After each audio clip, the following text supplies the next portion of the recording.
Hey, okay, in this series we're going to talk about living overseas, because a lot of people, one of my friend's daughters asked me one time, what's it like to live overseas? And it's not something for everybody. It is a total different life and a total different atmosphere, and you really do truly need to find a way to live overseas. And sometimes you're going to live by yourself a long time. You're going to have many friends. You can't trust a lot of people, and those people that you do have friends with come and go, and you wind up that you become very isolated and introverted.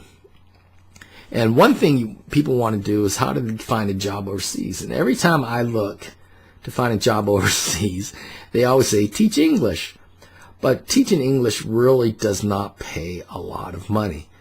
You need to have a bachelor's degree. You need to, sometimes you need a CELTA or a TESOL certificate. And depending on the company, if it's British owned or locally owned, you may need a CELTA or a TESOL certificate, like I just said. But the CELTA and TESOL are basically the same thing. For some reason, the British curriculum wants you to have a CELTA, which is a Cambridge University certificate, and it's a beginning course. But sometimes you may, like my case, I have a master's degree in ESL, I have a bachelor's degree in education, I have 10 years teaching experience, I have wrote books on teaching TESOL, I've wound up doing curriculum on TESOL, and they won't hire me because I don't have a CELTA certificate. So someone who just has a bachelor's degree took the CELTA course and they'll get hired over me. Doesn't make sense. But it winds up that trying to find a job overseas, there's a lot of websites out there that you can look up to find a job teaching English. Now, the best places to go to, highest pay, is Japan and Korea. They will pay a lot of money for Westerners. In Korea, they will pay for your apartment. But this is going downhill. There's a lot of people that opened up schools and they don't have the resources or the finances to keep the school open. So they wind up trying to skimp. And recently, a few years ago, it was just America, United States, Canada, England, Ireland, South Africa, Australia, New Zealand. Those 7 countries, those 7 countries were the only countries you could get a job teaching in Korea. But now Philippines is in there. And the problem with some of these schools is they do not want someone with a pronunciation difference. So it winds up that what happens is they tend to only want, here, my boss, I was looking for a replacement. There was a Thai lady from the United States. She's very well. I like her. Hire her. He's like, no, I don't want to hire a woman. Then he's like, well, if I hire an Asian woman, they're going to think she doesn't speak English well enough, and I don't want that. And then the bad thing is Jerry Springer wound up putting a bad view on Americans. And when I told him, I said, this is not Americans, he actually was like, wow, I did not. This is how I really thought Americans were like. So go on the websites, you can do it.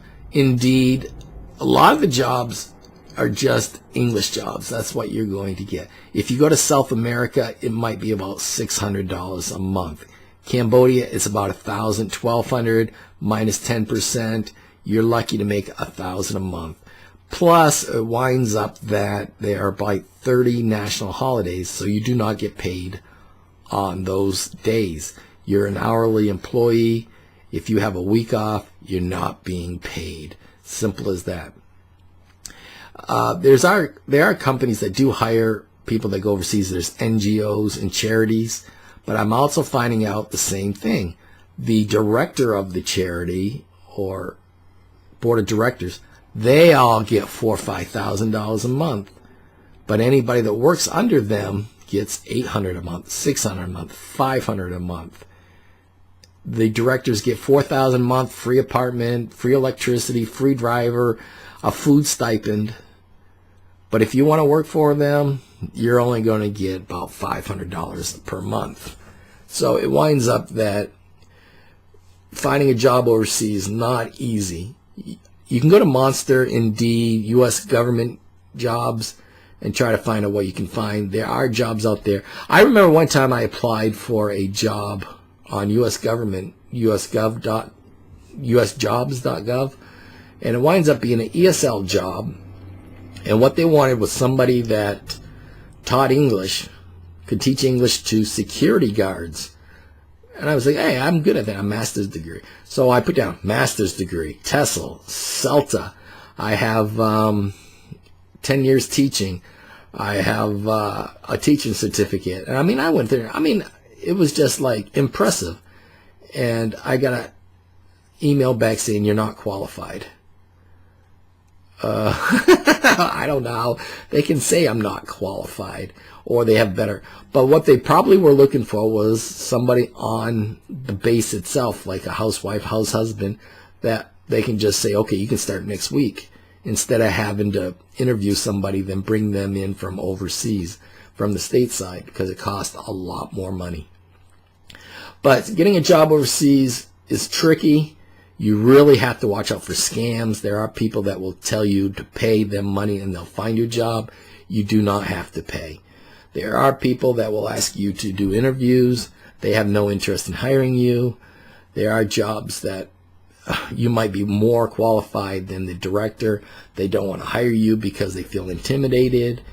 So look on the internet, English jobs. You'll find hundreds of websites.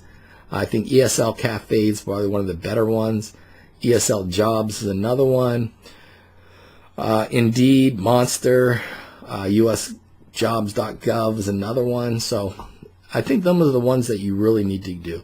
But trying to find a job overseas is tricky, and it is time consuming, and you must have, in a lot of cases, a bachelor's degree, and you have to have an open mind.